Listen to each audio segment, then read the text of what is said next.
I've shown you my method of making t-shirt quilts.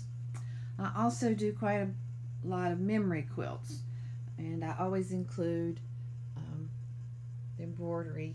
This is one of my favorite sayings to use, but I'll do whatever the customer requests. Memory quilts, they're not all knits, so you don't have to stabilize, for instance, jeans, and some pajamas and things like that. But there are also some t-shirts included. Depends on the fabric. One thing I do is I try to include as much, not just fabric, but identifying characteristics of the clothing. For instance, the logo on the polos, and buttons, and pockets, and to make it interesting, it's more identifiable as the clothing they wore if you do that. So they're buttons, it's polo, okay, the pajamas with the pocket and the buttons, and the squares aren't all, the squares aren't all the same size.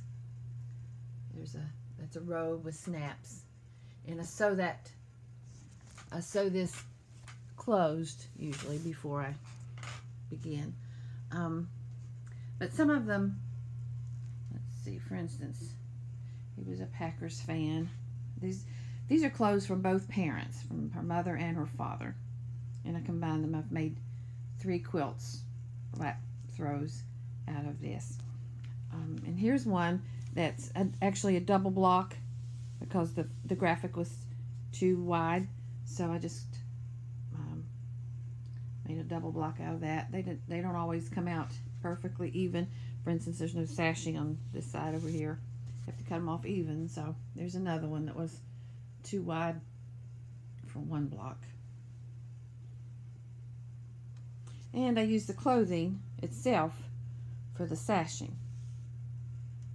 So this was a pair of shorts, and so I made the block and then used it also for sashing.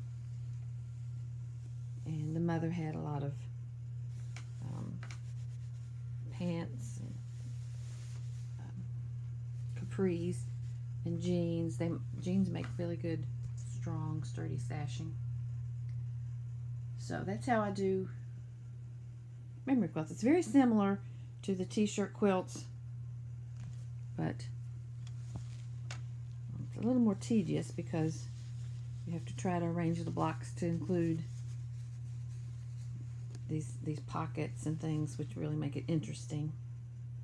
And sometimes if I have bandanas or handkerchiefs, I'll tuck it down into the pocket and leave a little sticking up before I quilt it. So these are just some ideas for a little different take on the memory quilts. Alrighty, thank you. I'd love to see some of your projects, so if you'd like to contact me, let me see some of the things you've done. I really would enjoy that. Bye-bye.